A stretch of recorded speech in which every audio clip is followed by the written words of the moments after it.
Hello everyone. Before we start, make sure to like and subscribe to the channel and leave a comment with where you're from and what time you're watching. That way, YouTube will keep showing you stories just like this one. Now, let's begin. I was 28 the Christmas I learned how quiet a house can scream, though at first all I noticed was how the air pressure changed when I opened the door.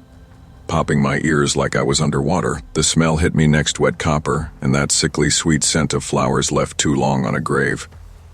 Grief has its own perfume, and Candlewood Drive had been steeped in it for a year. Mom wanted a normal Christmas, whatever that meant after losing Dad. I'd come home because disappointing her always made me feel like a child again. Small, guilty, trying to earn my place at the table. She met me in the foyer with a smile that didn't sit right on her face. "Good, you're here. Don't take your shoes off yet," she muttered, as though the floor might object. My sister Lauren followed her, talking too fast, her laugh sharp and thin. She poured wine into a glass she didn't drink from. Her hands shook every time she set the bottle down, and Uncle Ray kept wiping his palms on his jeans, avoiding the living room entirely, muttering something about not letting it start early this year. The Christmas tree glowed in the corner, lights steady even though nobody remembered plugging it in. I tried brushing past it, but the pine needles felt tacky, like sap was seeping out. The ornaments were old Dad's handiwork from years ago, but several were darker than I remembered, almost smoked from the inside. Dinner felt like a test I hadn't studied for. Mom overcooked the ham so badly, the knife squealed cutting through it. Lauren kept glancing at Dad's empty seat, her throat working as if she were swallowing back a scream. Ray wouldn't sit at all. He stood by the window, staring at the yard like something he expected might crawl out of it. "Everyone's fine," Mom insisted when I asked how she'd been. A soft metallic clink came from the tree, as if an ornament had tapped itself against another. I looked sharply toward it. No one else reacted. When Lauren said she'd quit drinking, the same sound happened again. Two, this time, like something keeping score. Under the table, something vibrated faintly. I leaned down, thinking a phone was ringing, but no one of the wrapped boxes under the tree had shifted a few inches, dragging itself across the floor. The bottom of the paper was wet, a dark stain soaking through. I forced myself to breathe. Houses creak. Grief twists things. You see what you expect to see, and yet, when the humming started, a low, rough sound like someone with damaged lungs forcing out a tune. I froze. Dad smoked 2 packs a day. His humming always had that rasp to it, like the music had to scrape around tar to escape. Lauren's face drained. "Mara, that's Dad. That's Dad, isn't it?" My heart clenched so hard my chest hurt. I didn't answer. I checked the hallway, expecting to see a speaker or radio someone had forgotten. Instead, I saw streaks on the walls, yellowish drips running downward like melted nicotine, fresh and sticky. The drywall buckled slightly, as if something beneath it shifted, inhaling slow. The house felt humid suddenly. Too warm, too close. When I climbed into the attic, I nearly slipped on the wooden boards. They were slick, like someone had been sweating on them. More gifts sat in a careful row. Their edges pulsed faintly when I stepped closer, the paper flexing like breath. Every box was tagged in handwriting that mimicked Dad's but wasn't. It was tighter, strained. The curves pulled too hard. My name made my head throb. I backed away and nearly collided with Lauren, who had followed despite me telling her to stay downstairs. Her voice was shaking. Mom's talking to him. We rushed down. Mom stood by the tree, her fingers hovering over the ornaments like she was afraid to touch them. "Frank," she whispered, "they're not opening them. I told them to be polite. I told them." Not a plea, a scolding, directed at someone who wasn't there. The lights went out. The noise stopped so fast it hurt, like a vacuum ripping the sound away. In the sudden dark, the house warmed even more, the air thick enough to taste. The copper reek deepened, mixed with sap and old cigarette smoke. Then something moved inside the walls, pipes knocking in a rhythm that felt too purposeful, too much like a heartbeat. Ray panicked first. "I'm done. I'm not staying in here." He rushed toward the front door. The door wasn't a door anymore, just blank drywall, smooth and wrong. He slammed both fists against it. Let me out, behind the wall. Something knocked back. 3 slow hits too deep to be human. Lauren screamed. I grabbed her hand, but the hallway stretched, lengthening like a stomach, pulling us deeper. The floorboards thudded beneath us, not in echo, more like something crawling under the planks, pacing our steps. A voice rose from the furnace grate. Ray's voice. "Mara, help. I can't. It's tight. It's tight in here." The words bent at the end, like his jaw wasn't moving right. Lauren tugged my arm hard. "We need to go, please, Mara, please." I ran with her, but the house followed literally. The walls pulsed. The stairs sloped. The attic door above us creaked open as if the ceiling were breathing, and every box under the tree whispered open, open, open. The night felt like it was folding around us. The house wanted something, and it wasn't subtle anymore. The kitchen window was the only thing that looked unchanged, fogged from the inside but still window-shaped. Not a wall impersonating one. I shoved Lauren toward it, but when I tried lifting the latch it felt glued shut. The warmth radiating off the glass made it almost rubbery, warping when I pressed my palm to it. Footsteps thudded behind us, heavy, dragging, the boards straining under the weight of something that didn't walk right. The furnace groaned, coughing out a long, rattling breath that carried Ray's voice again. "It's dark. I can't. Turn around. Don't let it shut." His voice dissolved into choking. Lauren covered her ears. "Stop. Stop, stop." I scanned desperately for anything, tool, knife, chair. But every drawer stuck, swollen like infected skin. Then I saw the gift on the kitchen table, rectangular, bulging slightly at one side. Its paper twitched. The tag said Dad. The house wanted us to open them. That much was clear. Mom had said as much. No. Dad had said it, through her. Something inside the walls scraped again, impatient. A horrible understanding settled in. The only way out was to give the house what it wanted. Not everything, just enough. I grabbed the box. Warm, damp at the bottom. Something shifted inside with a dull clack. Lauren backed away. "Don't, Mara, don't." But the footsteps behind us were getting closer. The house's breath pressed against my neck. I tore the paper. The box didn't open. It sagged, like it was already rotten. Inside was a heap of teeth, human, some cracked, some baby small, some yellowed from smoke, and tangled in the pile was Dad's lighter. The cheap silver one he clicked compulsively when he tried to quit smoking.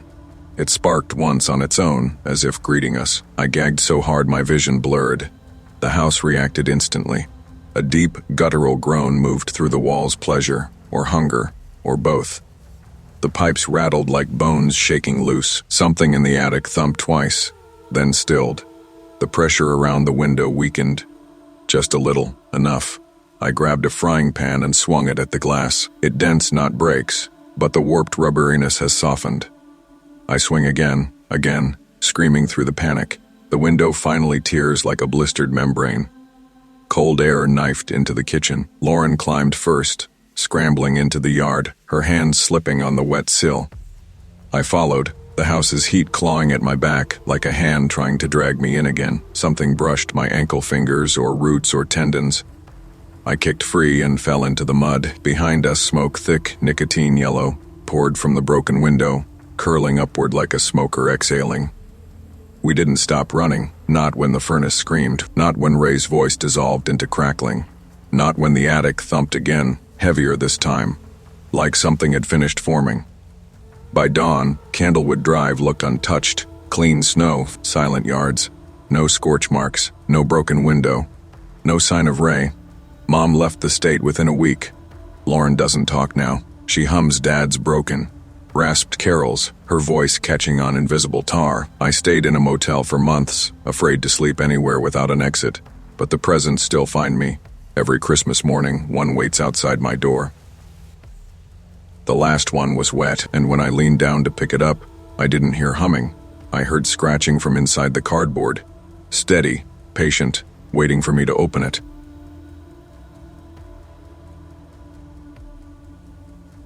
I was 32 the Christmas I bought something that didn't want to be owned. My name is Vanessa Hale, and even now, when I try to explain what happened, the memory feels brittle, like a reflection on cracked glass. I've always been afraid of waking up one day and realizing I'm already gone, that the person moving around in my skin is something learned rather than lived. Maybe that's why I stepped into that estate sale on Briarwood Road, that big Victorian sitting sideways on its lot, like it wasn't comfortable resting on earth anymore. The sign out front said estate of Mrs. Edith Holloway, the kind of cursive that looks scratched more than written, and the realtor kept repeating, almost apologetically, "Everything inside is priced to move, but I won't be stepping in. Old allergies."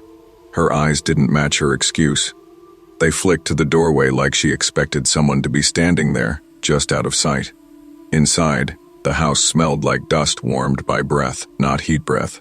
The kind that leaves the air faintly damp, heavy at the edges. The floorboards flexed in tired little sighs beneath my boots. Furniture loomed with the stillness of things unused too long. I drifted room to room, not sure what I was looking for, until I saw a small folding table near the back wall. That's where the snow globe sat. Victorian, brass base, glass thick and old enough to show ripples. Dust clung to its seams in petrified stripes. Like time had layered itself there and refused to be wiped off. Inside, a family posed in perfect Christmas stillness. Mother, father, 2 children, except their faces were too defined, carved with an attention that bordered on invasive, their eyes angled just wrong, like they'd been caught blinking. I picked it up. It was heavier than it should have been, dense, as if the glass wasn't hollow but swollen with something resisting. When I shook it, the snow didn't drift, it swirled in violent spirals. I swear the father blinked. Just once, a quick shuddering motion. I froze, waiting, convinced my nerves were playing tricks on me, but the longer I held it, the more it felt like the globe was holding me back, refusing to release my gaze. When the realtor's voice called from the doorway, "Find everything you need," I jolted hard enough to nearly drop it. I paid $10, walked out with the globe wrapped in old newspaper, and tried to pretend the air hadn't shifted colder around me as soon as I touched it. The sky outside had darkened even though it wasn't late. That sickly early winter dusk where everything looks filmed over.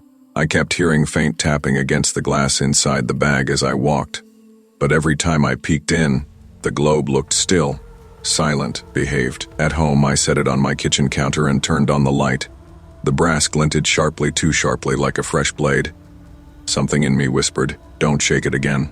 But I did. Of course I did. The snow erupted in a frenzy, churning so violently it obscured the figures, until it didn't. They were closer, all 4 of them pressed subtly forward, like the space inside had deepened and allowed them a step they hadn't previously had. My neck prickled. I shook it again and again and again. Each time they shifted, imperceptibly at first, then with undeniable precision. I tried to convince myself it was an optical effect, the curvature of the glass, the trick's low light plays, but their mouths began to open, tiny at first, then stretching wider, wider, until the lines bent wrong, tearing into shapes no carving tool would attempt. I should have stopped. I should have thrown it out. But compulsion has a heat to it, a momentum that burrows under the ribs and whispers yes when everything sane says no. I lost hours standing there, the kitchen dark except for the under-cabinet glow reflecting off the globe. My fingers cramped, but I kept shaking. By then, I'd already stopped feeling afraid. What I felt was need and awful, gnawing curiosity that didn't feel like mine. I must have shaken it dozens of times, then 50, then more. By the time I heard the faint hum, low and mournful, I didn't jump. I leaned closer. That's when it cracked. A single hairline fracture zipped across the glass, and freezing liquid erupted over my hands, rushing upward, not downward, as if gravity had reversed. It swallowed my wrists, my elbows, my throat. I gasped as cold flooded into my mouth, thick as syrup, burning like liquid nitrogen. The room dissolved into white churn. I tried to scream, but the sound never reached my ears. Everything felt muted, muffled, sealed behind a wall of ice. Then, nothing. I woke upright on my living room rug, lungs aching as if I'd surfaced too fast from deep water. My jeans were dry, my sweater was dry, but my skin felt wrong, cold, smooth, stretched just slightly too tightly over the bones. When I touched my face, the texture shocked me. Not skin, something else. Something glazed and hardened, like porcelain. My fingertips rasped slightly over the curve of my cheek, and a tremor of panic spidered through my chest. The world looked altered. Not blurry, flattened. Colors lost their depth. Shadows sat in the wrong places, like decals instead of consequences of light. Sound drifted in a fraction late. When I snapped my fingers, I heard it after I felt it, like reality and I were no longer synced. Across the room, the snow globe sat on the coffee table, whole, uncracked, unbroken, perfect. And inside it was me, arms raised, eyes wide, mouth in an oval of unending silent scream, my palms pressed to the inside of the glass, begging. The tiny version of me wasn't a figurine. It wasn't carved. It was alive, moving. Her breath fogged the miniature winter air. Her hair floated around her as if underwater. She was trapped. I staggered back, knocking into the couch. My porcelain skin didn't bruise. It clicked faintly on impact. "No," I whispered, but even my voice sounded painted, like someone dubbing a line over an older recording. I grabbed the globe with shaking hands and hurled it to the floor. The glass shattered everywhere, bright, glittering shards bouncing across the hardwood. The tiny me inside burst apart into white powder. The kitchen went quiet, too quiet. The silence pressed inward like insulation, breathing fast. I swept everything into a trash bag and dumped it outside, hands trembling with each motion, though my pulse felt distant, like it belonged to another person. I forced myself to sit still afterward, repeating, "It's gone, it's gone, it's gone."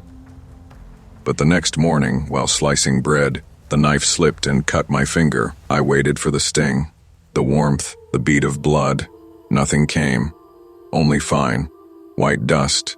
It drifted from the wound in a soft stream, settling on the cutting board like snowfall. When I touched the edge of the cut, my skin didn't give. It flaked as if layers were peeling away. I pressed harder. A faint cracking noise answered me.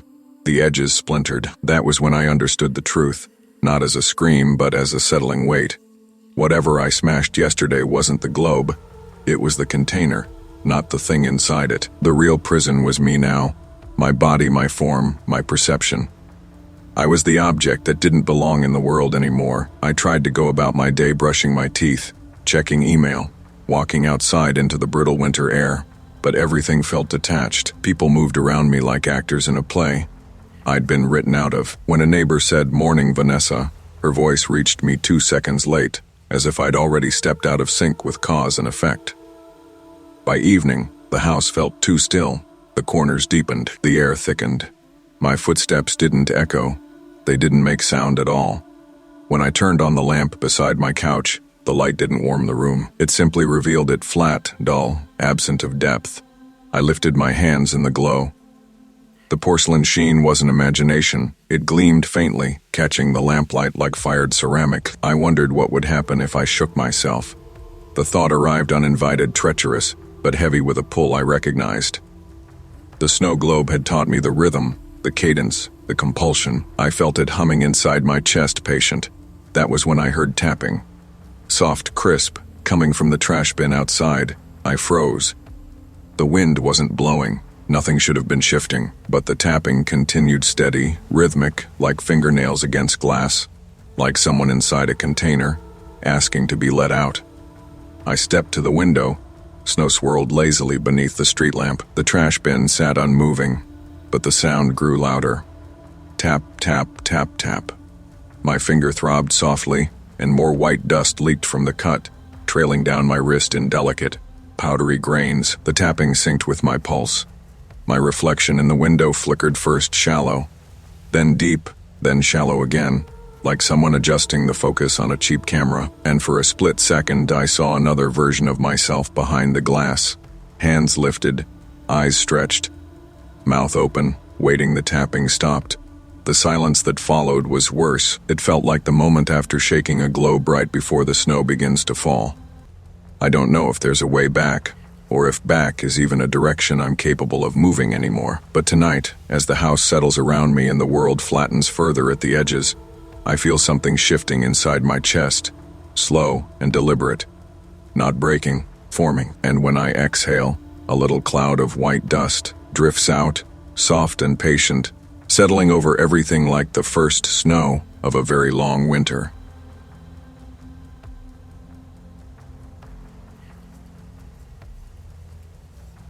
I was 27. The Christmas I learned some warnings aren't metaphors, though at the time I told myself I was only tired, only cold, only imagining the way the woods seemed to tighten around us as we turned off the main road and followed the narrowing gravel path toward the rental cabin. My name is Paige Holloway, and even then, before the snow pressed against the windshield like a held breath, before the chanting began, before the scratching pulled something loose inside me, I already knew my fear, trusting love to protect me from things it couldn't see. Caleb squeezed my knee as we rolled to a stop before the iron gate, pretending the moment was quaint instead of desolate.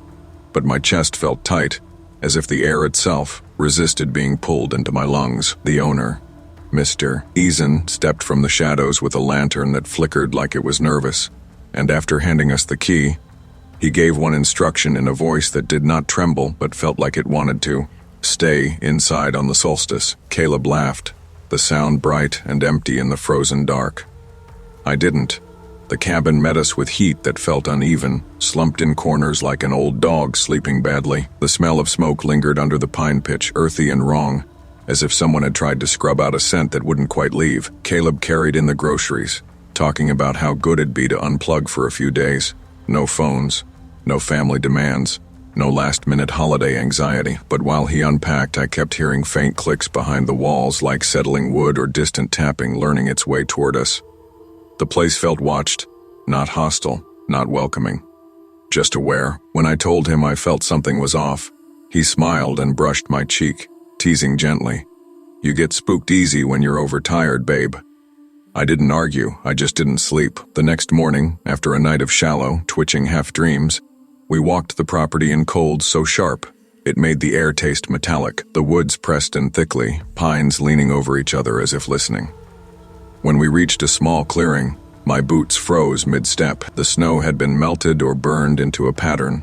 Blackened symbols gouged deep into the earth, wide arcs intersecting with narrow lines that reminded me of ribs collapsed inward. Branches were arranged in concentric circles, bones threaded between them with cord that had iced over. Caleb swore under his breath, but curiosity softened his fear faster than the cold could stiffen it. He crouched down, tracing the edge of one symbol with a gloved finger. Probably just some local tradition, he said, though his voice wavered. I felt heat rising beneath the soil despite the frozen ground, a faint thrum sinking uncomfortably with my heartbeat. Something in me whispered to go back now, before the sun dropped.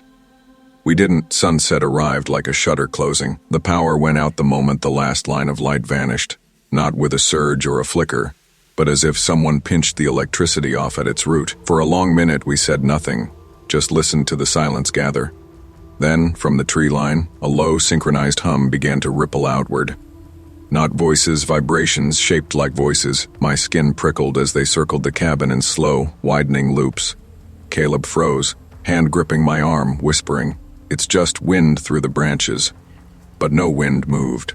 Nothing stirred outside. The hum deepened until the windows trembled softly in their frames. Then came the scratching.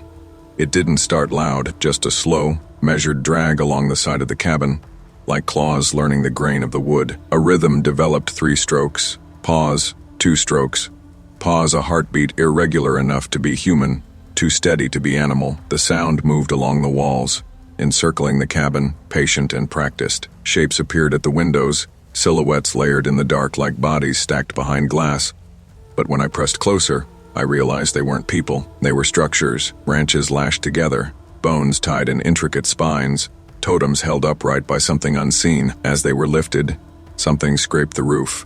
Something that didn't have footsteps but shifted weight, as if balancing on breath alone. Caleb yanked me back, voice cracking. "Don't go near it, Paige, don't." But he was staring too long, too hard, at the window, watching the totems gather and lean. They didn't try to enter, they blocked the doors, layering debris into barricades that trapped us inside. Every time I reached for the doorknob, the scratching intensified, warning me, tightening the circle. Then, faintly through the boards, I heard my name, Paige, whispered like someone tasting it for the first time. And in that moment, I understood they weren't trying to keep something out, they were trying to keep something with us. By midnight, the floor began humming, the vibrations rising through my socks, through my legs, settling under my ribs. The boards swelled with warm air from beneath, expanding as if breath pushed up through the joists.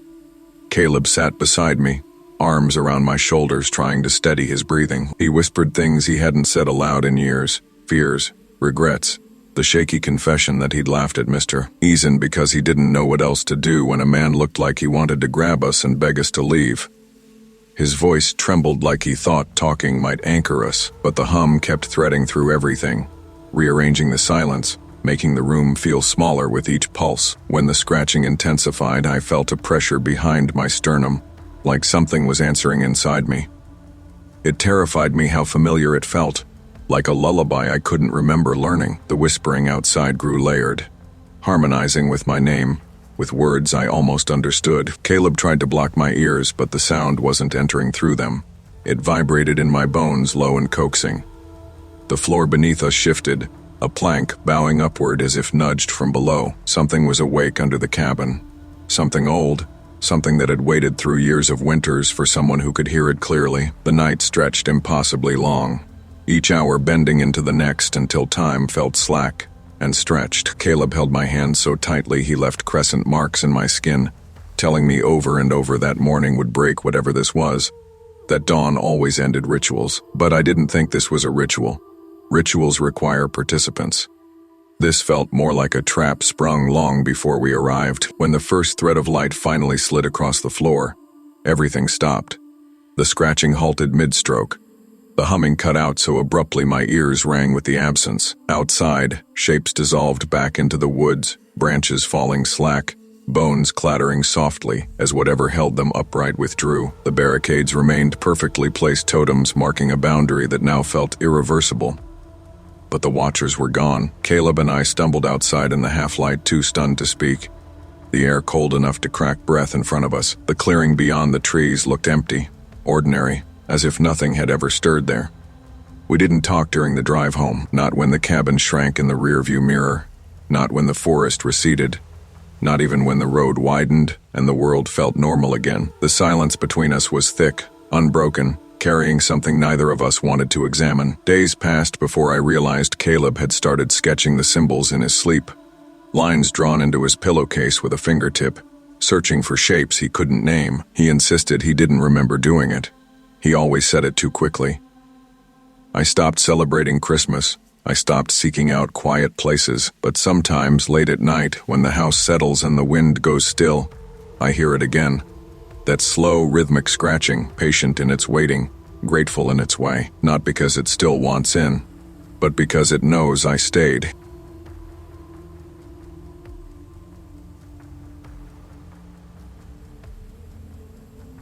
I was there the Christmas morning the house answered before we did, and even now, all these years later, I can still feel the way the silence bent around that moment. How it seemed to lean forward, attentive, as if something unseen had been waiting its entire life for us to wake up. My name is Riley Keller, and I have never trusted silence since. It behaves too much like memory, selective, hungry, and always listening longer than you think. It was December 25th, 2008, still pitch dark outside, frost webbing across the windows of our split-level home in Westfield, New Jersey, the air dry and cold in a way that made the floorboards ache. My mother was humming somewhere down the hall. I remember thinking it sounded forced, like she was trying to cheer up a house that didn't want to be cheered. I didn't know that kind of instinct was possible when you were young, feeling a room react to you before anyone even spoke.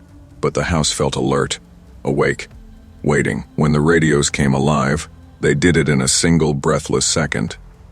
The kitchen radio clicked on first, but the noise that spilled out wasn't music. It was followed by the garage radio, unplugged for years, just sitting above a shelf of paint cans, and the broken clock radio my parents kept on the nightstand even though it hadn't worked since before my brother was born. Then came the dusty old stereo in the basement, the one Dad swore he'd fix every spring. They all spoke, but not separately, the sound braided together, tones layering like a choir that had rehearsed without us.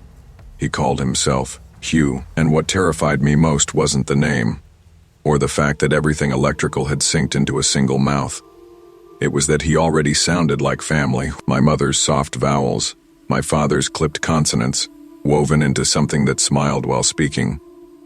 "Good morning, Riley, Merry Christmas." I froze so hard my fingernails bit the skin of my palms. I don't know if I answered out loud or only in my head, but I felt something respond, something tug inward, like attention being pulled through the walls toward me. The temperature dropped so quickly, The breath left my lungs in a cloud. Mom whispered my name in a tone that meant don't move. Don't breathe. Don't make this worse. But Hugh was already talking again, casual and warm, naming the contents of each wrapped gift before anyone touched them. Socks for my dad, a silver bracelet for Mom, a journal for me, dark teal, my favorite color.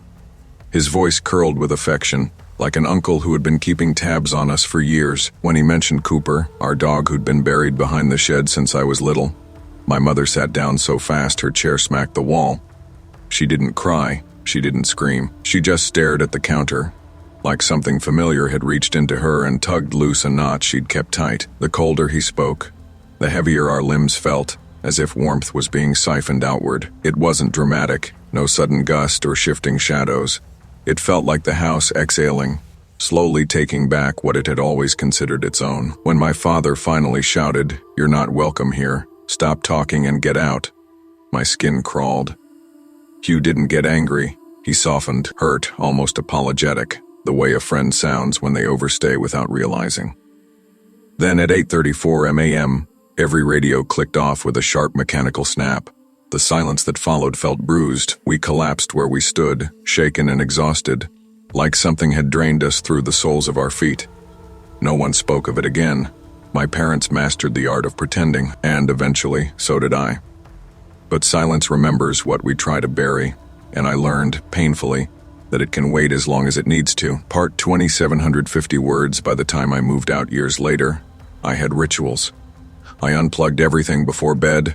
I taped over unused outlets. I kept my apartment free of anything that could speak unless I intentionally asked it to. Friends thought it was quirky. My ex thought it was a control issue. I never corrected them, explaining that your childhood home once stitched the voices of your parents into a single being is not a story adults receive kindly. Last December, I woke at 20:11 a.m. to a pressure in the air, a heaviness I recognized instantly, like someone leaning too close without touching. My apartment was silent, but not dead silent. It had that listening quality again, that tilt.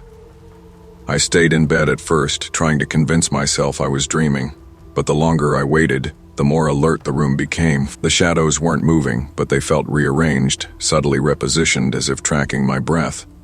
When the kitchen light flickered, my body reacted before my mind did. I bolted upright, heart hammering, palms damp. The light steadied, then dimmed again, the bulb humming with a soft, almost embarrassed tremor. I whispered, "Number, no, please," like I was begging an old ghost to forget my name. But I knew better. Silence never forgets what it wants. I checked every outlet, every cord, every switch. Nothing was plugged in except the fridge and the stove. I kept telling myself this was anxiety, that I'd trained myself to expect patterns that no longer existed. But trauma makes you fluent in specific textures of fear, and the air that night had the same flavor as that Christmas morning, cold, metallic, slightly sweet, like frost melting over pennies. I tried to sleep on the couch, bundled under blankets, telling myself I was being ridiculous. That awareness, that eerie sense of being monitored, intensified the quieter the building became. By 4 a.m., I was wide awake, muscles knotted, eyes dry from not blinking. At 6:12 a.m., the sun still not fully risen, it happened.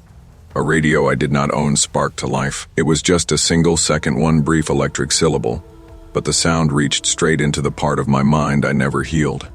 A tone I recognized, a voice that had spent years rehearsing the exact shape of mine. And in my own voice, perfectly stitched, perfectly weighted, it whispered from somewhere near the living room window. "I found you." I didn't scream. I didn't move. I just felt myself go terribly, deeply still, the way prey freezes when it finally understands the thing hunting. It has stepped fully into the clearing. Every instinct said to run, but I knew deep down, in the way children know when a storm is coming, that running wouldn't help. You can't outrun something that learned your breath, your rhythms, your silences before you understood they were patterns. I spent the next hours forcing myself to stay conscious. If I fell asleep, I worried I'd wake to every device in the building speaking in unison. Worse, I worried there wouldn't be devices at all. Just the walls, the floor, the air itself practicing my voice until it got the cadence right. That evening, the apartment felt wrong, not hostile, not violent, almost eager. Like something anticipating a reunion, I kept the lights off. I didn't want to give the space more visibility than necessary. As the night deepened, the silence grew denser, more tactile. And when I finally dared to breathe too loudly, the floorboards gave a soft answering creak, as if leaning closer to hear better. I know now that Hugh, whatever stitched itself into that name, was never inside the radios. He wasn't technology learning to mimic life. He was silence learning to speak. And tonight, as I sit alone with every cord unplugged, every switch off, every outlet covered, the apartment is still listening, waiting, rehearsing. And in the thick, breathless quiet beneath the hum of the city outside, something shifts the air again, subtle, expectant, and I realize with a cold clarity that silence never wanted my voice. It wanted me.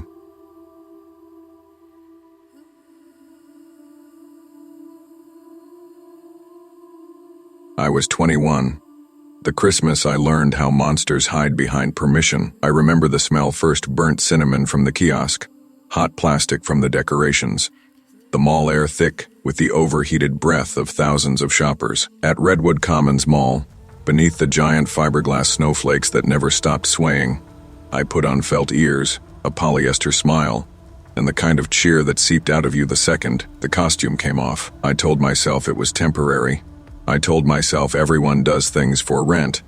But from the first moment Mr. Henderson said, "My favorite little elf girl," something inside me stiffened, like it recognized a shape in the dark before my mind did. Parents adored him, leaning in too close when they thanked him. Voices softened the way people talk in church. Children hesitated, but adults never did. I clocked the unease and swallowed it, telling myself not to ruin the season with overthinking. I didn't know yet that pretending not to see something is the same as letting it touch you. He moved through the mall like he owned winter big red suit, cheeks flushed with something that wasn't cold, eyes too sharp for someone tasked with joy. When he posed with families, he laughed with the kind of warmth that made you believe you were wrong for noticing the sliver of something colder underneath. "Smile brighter, elf girl," he'd murmur as I adjusted kids on his lap, his hand lingering too long near my back, his breath brushing my ear like a secret he hadn't decided to tell yet. I tried to shrug it off. Seasonal work, eccentric co-workers, boundaries blurred in the holiday chaos. But every time I stepped closer, I felt watched. Every time I stepped away, I felt followed. Once, while setting up the photo props, I caught him staring at me. Still as a mannequin, smile gone, eyes calculating. The moment I turned fully toward him, he snapped back into cheerfulness, waving at a passing mother. "Don't pout," he teased. "Santa likes happy helpers." The woman laughed. I pretended to. Something in my stomach tightened like a hand twisting. Breaks were worse. In the makeshift green room behind the toy store, the carpet always smelled faintly of mildew and peppermint air freshener. The fluorescent lights buzzed just enough to keep you from relaxing. He'd sit too close on the love seat, knees brushing mine, recounting stories about how much the kids loved him, how he'd been doing this longer than anyone else in the state. How people forget, but he remembers. How tradition needs protectors. His voice always dipped when he said that word, protectors. As if the mall had appointed him guardian of something more than holiday spirit. I avoided being alone with him, but the schedule tightened every shift until that became impossible. One night, he blocked the narrow doorway with a jovial grin that didn't reach his eyes. "You're a skittish one," he said softly. "Santa notices everything." When I stepped back, his smile widened, as if retreat were exactly what pleased him. I told myself I was imagining it, but the body keeps score, even when the brain tries to be polite. My heartbeat didn't lie, my palms didn't lie, my throat tightening didn't lie. The night everything snapped was a Thursday, late enough that the mall music had grown repetitive and desperate. He pulled me aside between sets. "Come to the stockroom," he said. "Santa needs a hand." The phrasing turned me cold. Still, I followed because saying no felt dangerous, because the hallway was too quiet, because pretending nothing was wrong had become my survival tactic. The stockroom was dim, air thick with dust and cardboard. When he stepped into the doorway behind me, he filled it with red fabric and peppermint breath, cutting off the exit completely. "You know," he murmured, voice too calm, "it's not smart to make Santa unhappy." I felt the threat settle over me, warm and suffocating. My body betrayed me before courage arrived. I gagged, doubled over, and vomited on his polished boots. The shock on his face cracked the mask for the first time, revealing something furious, familiar and ancient beneath the costume. Something that hadn't aged a day. Management didn't ask what happened. They asked why I'd caused a scene. The mall supervisor, a woman wearing a reindeer pin and a permanent holiday smile, said I had misinterpreted Santa's guidance. Misinterpreted, like fear was a language problem. They fired me for inappropriate conduct, using phrases that sounded pre-written, as if rehearsed for years. His hand on my back as I left was gentle, almost paternal. "Be good," he said. "People trust me." When he winked, something inside me briefly disappeared. Afterward, I spiraled, quietly lost sleep, played events back frame by frame, questioned my own memory until I couldn't trust the edges of anything. I Googled his name at 3 a.m. and found nothing concrete, no scandals, no reviews beyond generic praise, no last names on the job postings. It was like he shed each identity after the season, like a snakeskin. But I wasn't the only one unraveling. In a late-night doomscroll session, I found a forum post titled "Redwood Mall Santa, Anyone else uncomfortable?" The replies were a slow exhale of recognition, former elves who quit without explanation, parents who said their kids cried for no reason, a cashier who claimed he followed her to her car one night, smiling like they were sharing a joke she didn't understand. We gathered our stories, dates, details, the same phrases whispered in different years. Patterns emerged like footprints in fresh snow. A journalist picked it up. The article ran. The mall made a statement about unsubstantiated claims. He vanished before police could interview him. They said he must have left town, gone home. Retired. I told myself that was the end. I let myself believe it long enough to breathe again. But last Christmas, in a mall 3 states away, somewhere blander, safer, I took my niece to see Santa. The atrium was filled with fake snow machines and a glowing plastic sleigh. Kids lined up, jittery with sugar. I kept telling myself this was different. A harmless tradition, a normal day. When it was her turn, she ran ahead eagerly, unafraid. I lagged behind, adjusting her coat, trying to steady my pulse. Then Santa waved. Same raised hand, same cadence in the motion, same precise, practiced smile. Same voice when he said, "Come here, sweetheart." He hadn't aged, not a wrinkle, not a change in posture, not even a difference in the way his eyes scanned the crowd, selecting who mattered and who didn't. Recognition hit me so hard I felt the world tilt. My knees loosen, the sounds of the mall blur into a thick, underwater hum. My niece giggled, tugging my sleeve. I opened my mouth to tell her no, to pull her away, to run. But the crowd tightened around us, pressing forward with holiday cheer and the illusion of safety. I stepped closer, heart pounding against bone. He turned his head slightly, just enough for our eyes to meet over the heads of the children. He smiled, not the Santa smile, the other one, the one he only showed when no one else was looking. And then, too quietly for anyone but me to hear, he whispered, "Elf girl." The fluorescent lights flickered. The snow machine whirred. My niece took another step toward him, trusting the world the way children are taught to. And I finally understood. Some monsters don't hide behind permission. They hide behind tradition, and they always come back.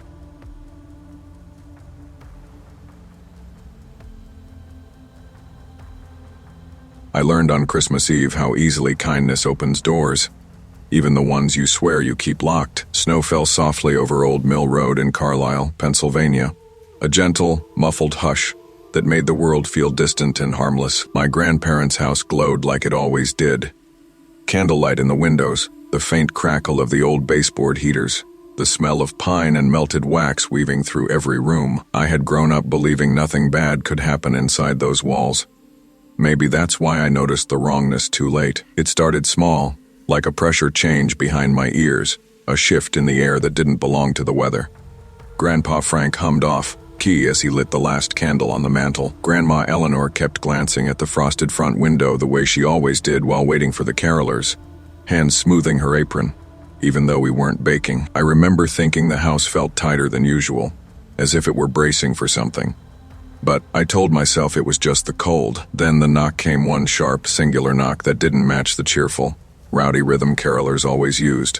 When we opened the door, the porch light caught only one figure, a girl, thin, hatless. Her hair hung in damp ropes around her face, and she smelled like cold earth and unwashed hair masked by sharp peppermint perfume.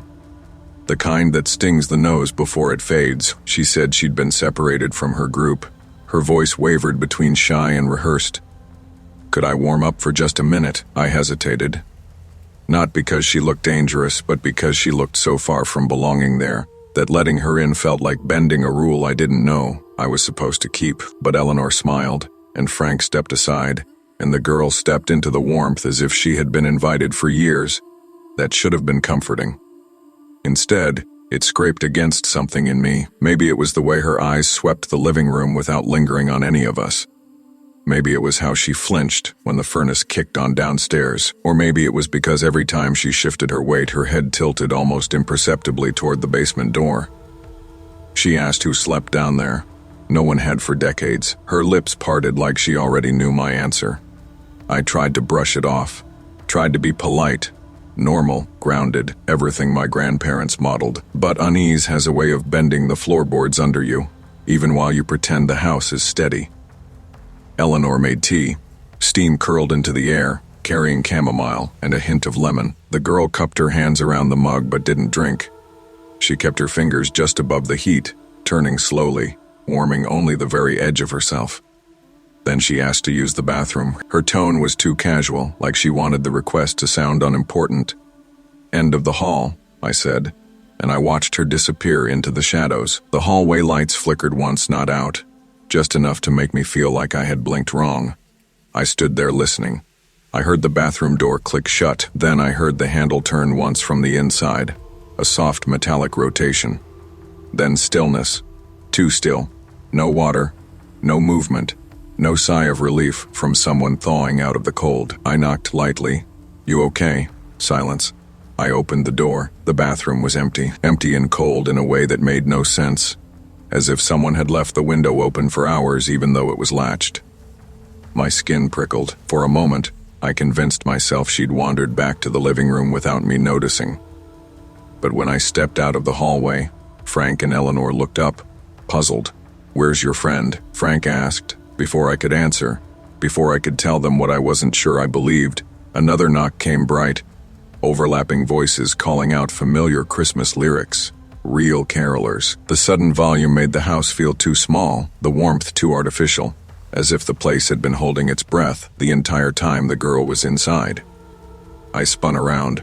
The girl was nowhere. The basement door now stood slightly ajar, and the lock, an old brass mechanism that had worked perfectly since the 70s, hung twisted at a wrong angle, metal stressed in a direction. No one's hand could bend it. Frank's voice tightened. "Did you open that?" I shook my head. He stepped toward the basement, and I grabbed his sleeve before I could stop myself. Something was wrong down there. Something felt disturbed. Not in a supernatural way, but in the way a nest feels when you've just realized it isn't empty. We called the police because it was the only sane thing to do, though part of me wondered if reporting it would somehow make it real. Officers walked the house like it was any other domestic disturbance. One crouched at the basement threshold with a flashlight. The beam cut through the dust hanging in the air in a single concentrated column. "There's something back here," he called. The furnace hummed, steady and unaware. I followed cautiously, each step heavier than the last. The officers peeled back a warped panel of wood behind the furnace. The smell hit first stale blankets, burned wax, the damp sweetness of old food wrappers. But stronger than anything else was peppermint, clinging to the air like a fingerprint. A crawl space barely big enough for a person. Someone had been living there recently. And not just living, watching, tracking, planning. Inside the wall, tucked carefully between insulation and brick, was a single Polaroid me. Asleep, my head on the couch pillow I'd used the night before. The image had that faint chemical haze Polaroids get only when they've been handled too much. Held, maybe admired, maybe memorized. I felt something unravel inside me, thin as thread, but vital, a sense that the world was supposed to make sense, and suddenly it didn't. The officers asked questions. I answered what I could, but every time I spoke, I pictured the girl standing over me while I slept, peppermint scent falling over my face, her breath steady, while mine had no idea it wasn't alone. After the police left, Eleanor made more tea she didn't drink. Frank checked every window, every lock, even the ones he'd repaired himself. The house creaked under our feet, the old bones of it shifting, settling, or reacting. I couldn't tell anymore. I went to bed early, staring at the ceiling, the wallpaper patterns warping into shapes I didn't trust. I told myself it was over, that the girl was gone, that crawl spaces are just spaces and photographs are just paper. But fear changes the physics of a room. It changes how shadows feel on your skin. I wasn't afraid she'd return. I was afraid she had never actually left. In the weeks that followed, we changed the locks, installed cameras, replaced the warped panel in the basement, the logical motions of recovery. But logic has limits. The first Christmas afterward, I noticed peppermint in the hallway.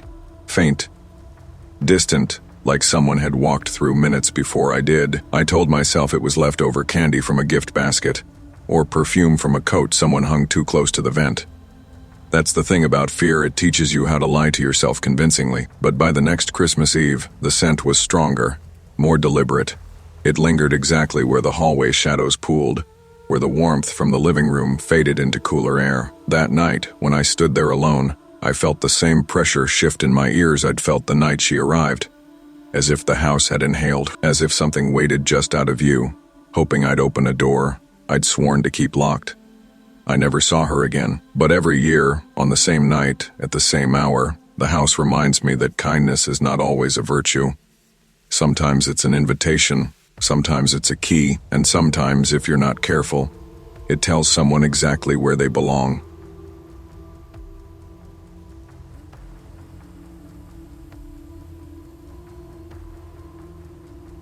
I was 29. The Christmas, my privacy became a joke. Everyone clapped for. I replay that moment more than I replay anything else, from my years at Hawthorne and Pike Insurance, because it was the second where my life split cleanly down the middle. Before the gift, and after the gift, the office smelled like burnt coffee and the glue from cheap paper snowflakes that sagged over our desks. Those fluorescent lights hummed overhead, casting everyone in a flat brightness that felt too public, too exposing, even before I understood why my skin crawled. My name, Lauren Pierce, was written in careful, almost tender handwriting on a red box sitting in my lap. The bow was too symmetrical. The paper too tight around the corners.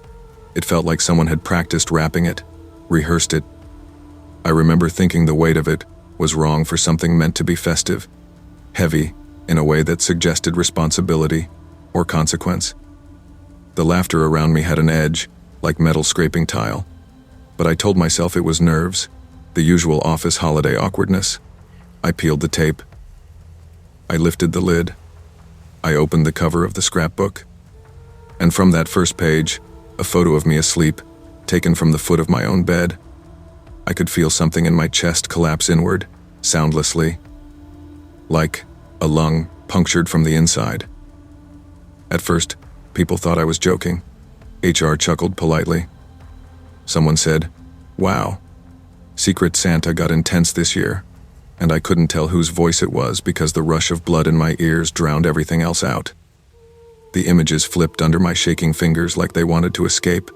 Me brushing my teeth, my reflection smeared with steam. I didn't remember fogging. A lock of hair taped beside a blurred shower silhouette. My silhouette, softened by water, but unmistakably mine. Even the texture of the pages felt oily with violation, warm from someone else's hands. I felt exposed in a way that went deeper than skin. Across the room, Audrey from Accounting Quiet, beige sweaters, the kind of woman who always apologized before speaking, watched me like a dog waiting to be praised. She smiled, a small, hopeful, longing smile. My throat closed. Something ancient and animal in me understood before the rest of my brain caught up. The gift wasn't a prank. It was devotion. It was ownership.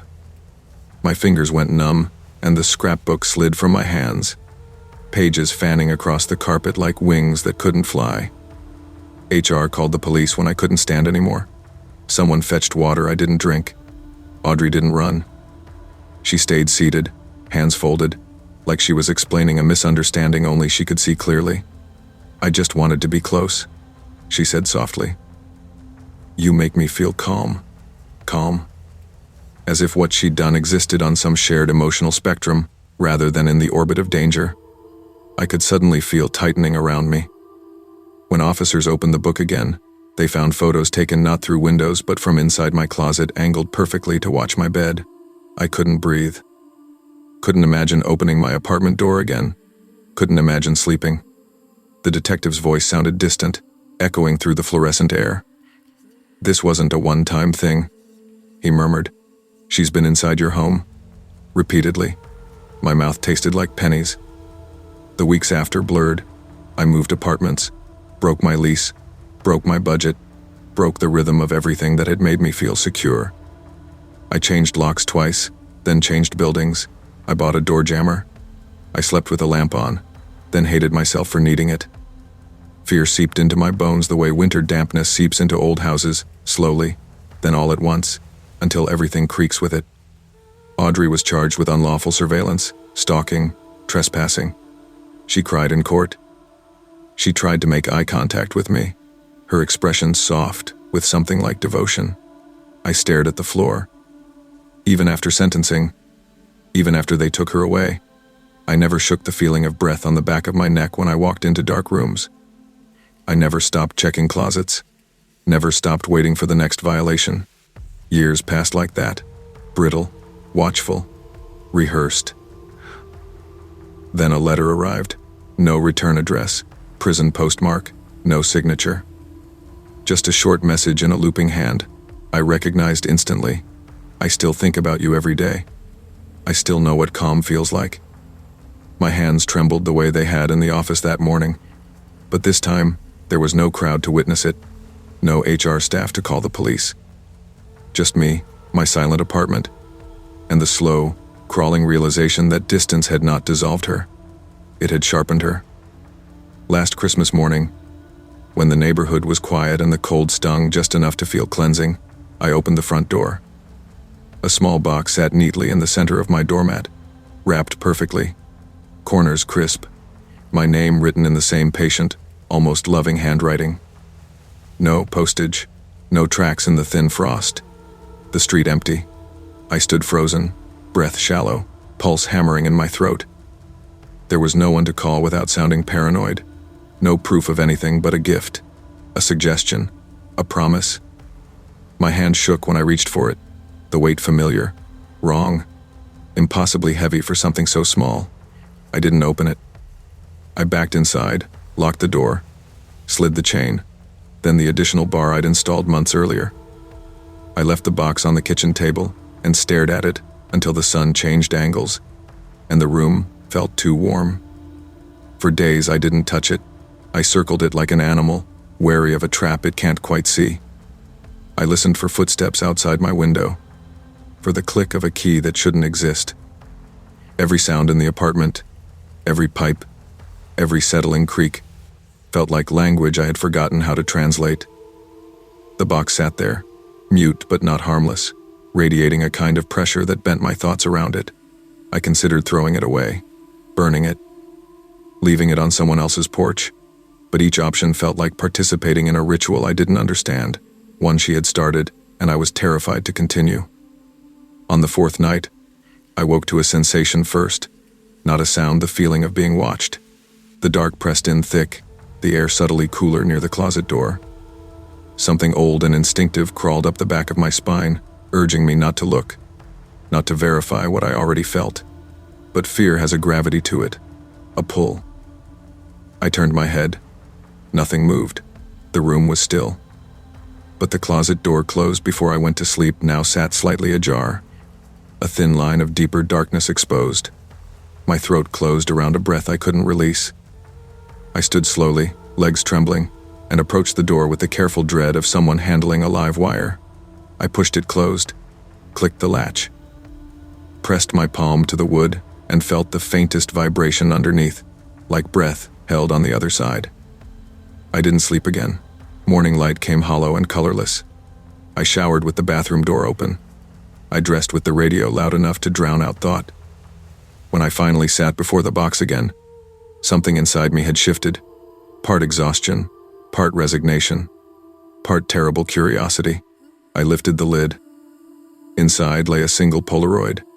My bedroom, my bed, me, curled under the covers, taken from the foot of the mattress. The timestamp printed along the bottom was from 3 nights earlier, the night I'd woken to the closet door, cracked open. I still don't know how she got inside. I don't know if she ever left.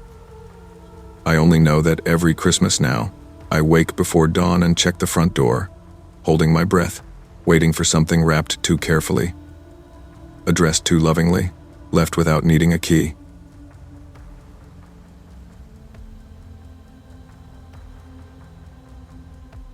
I was 31. The Christmas my inheritance learned how to watch me back. That line kept repeating itself in my head the moment I stepped into the house. My house now, technically, though nothing about it felt like it had ever belonged to me. The Victorian sat on a frost-bitten hill in Litchfield County, its windows pale and reflective like eyes too old to blink. Inside, the air smelled of dust, cold velvet, and old music, the kind of scent you don't just notice, you inhale it, and it lingers in the back of your throat like a memory someone else left there. I'd never been close to Aunt Lucinda, but I'd been the only living relative who answered her lawyer's call. She wanted you to have it, he said. Said you'd understand. I didn't understand anything, least of all why a woman who barely spoke to me in life thought death would make us better acquainted. The parlor was waiting for me, in a way that felt intentional. Furniture draped in sheets, dust catching the weak winter light, curtains pulled half-closed like a stage before a performance. My boots sank slightly into the old rug, and the boards below groaned as if greeting a long-lost visitor. On the mantel sat a framed photograph I hadn't noticed before: the Whitaker family, Christmas 1891. A formal portrait of a family I had no relation to, their faces pale and stiff beneath the long exposure. But it wasn't the family that stopped me. It was the blur behind them. A smear, a half-formed shape, like a breath caught on glass. I leaned in until my nose almost touched the frame. The blur wasn't random. It had the faint impression of a shoulder, a jawline, the ghost of fingers not yet fully willing to appear. I told myself it was age silvering, scratches, damage, something practical, something sane. The first night, the house creaked in a rhythm I couldn't ignore. Slow, patient, like footsteps pacing beneath the floorboards. I slept in the upstairs guest room because the master bedroom smelled like lavender, sachets left too long in a drawer, sweet, cloying, stale. At 3:14 a.m., I woke to faint music drifting through the vents, piano hesitant, like someone remembering a song they used to know. When I opened my eyes fully, the music stopped so abruptly it felt personal. The next morning, I went back to the parlor. The photograph wasn't where I left it. It sat half an inch to the right, nothing dramatic, but enough that the absence of symmetry stabbed at my attention. I told myself I'd brushed it, or bumped it, or misremembered. Then I saw the blur. It had moved. Not far, just a few centimeters closer to the family, but closer nonetheless. I blinked and leaned in. My stomach dropped. The blur had edged forward so subtly that if I hadn't stared at it yesterday, I would have missed it. A chill crawled under my skin, slow and invasive. I backed away and called my friend Becca. "You sound weird," she said after I told her what happened. "I'm not being weird." The photo changed. Sloan. Old photos warp. Houses settle. You're alone in a creepy place after Christmas. Anyone would feel off. I know what I saw. A pause. Then, softer. "Just keep the lights on tonight, okay?" But I didn't. I tried to be brave, or logical, or something. Instead, I ended up on the living room couch, unable to sleep, watching the dark settle around the corners of the room like dust in reverse. My thoughts kept looping. Why me? Why this house? What did Lucinda know? When exhaustion finally dragged my eyes closed, I jolted awake minutes later, heart hammering. Certain someone had leaned over me. The air still felt disturbed, as if displaced by another body. The next morning, the blur in the photo had fingers, clear ones. Long, pale, delicate fingers reaching toward the youngest Whitaker boy. I stared until tears blurred my vision, then looked away only a second, not even long enough to count, and when I looked back, the fingers were closer. That was when I learned the rule. It only advanced when I wasn't watching. The knowledge didn't help. It made everything worse. Every blink felt dangerous. Every glance away felt like permission. And the house knew it. By sunset, I felt watched from every reflective surface. Mirrors, windows, even the glossy finish of the kitchen cabinets. Sometimes I swear I saw the blur's shape reflected faintly, never fully formed. Just the idea of someone standing where no one should be. At 3:14 a.m., again the exact same minute, the footsteps returned. Slow, measured, descending the hall, stopping just outside the parlor. Then a sound like fabric shifting, a chair leg scraping. I didn't go downstairs. I stared at my bedroom door until the house finally stilled. When daylight came, I forced myself to look. The parlor made my throat close. The furniture was no longer draped. Every chair repositioned around a small table in the exact formation from the 1891 photograph. Shadows and morning light formed the same angles. There was even a place set where someone should be standing. One place left empty. Mine. My legs almost buckled. I called Becca again.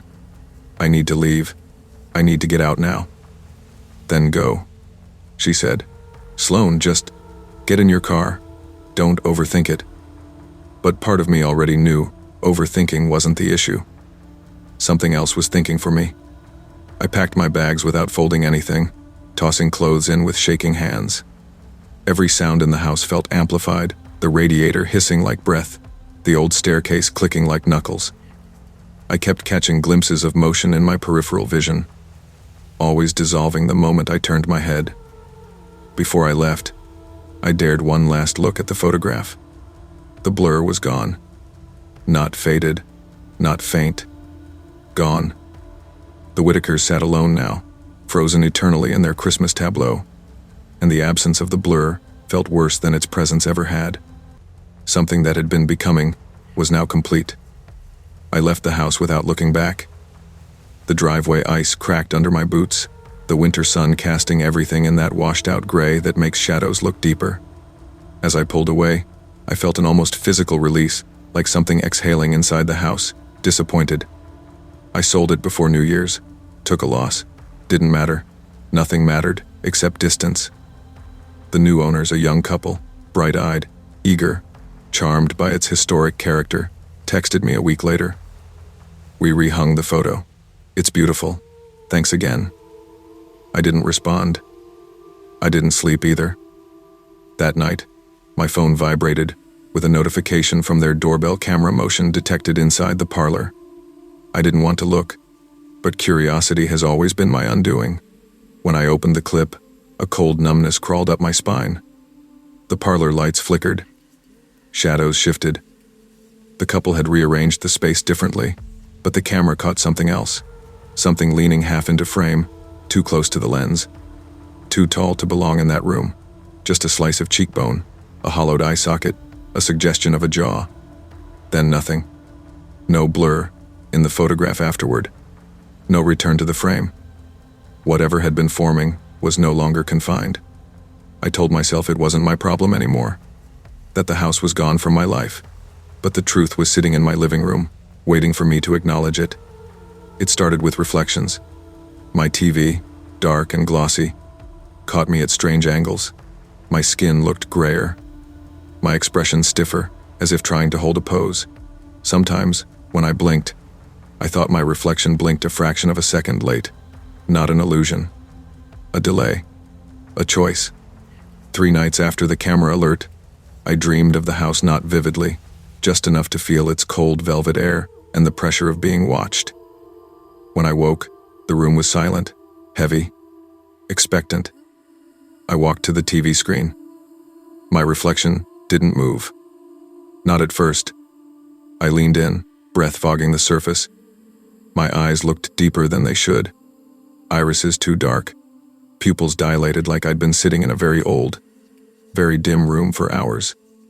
Then, my reflection's mouth twitched. Not mine. It's a slow curl of lips upward, like someone posing for a portrait they never agreed to leave. I stumbled backward, heart slamming so hard it hurt. The room pressed in, the air folding around me like a curtain being drawn. My phone buzzed on the coffee table. Another notification. Another motion alert. Another dark, distorted image from a house I no longer owned. I didn't open it. Instead, I turned back to the TV, pulse trembling in my throat. My reflection was still smiling. And this time, it didn't wait for me to blink.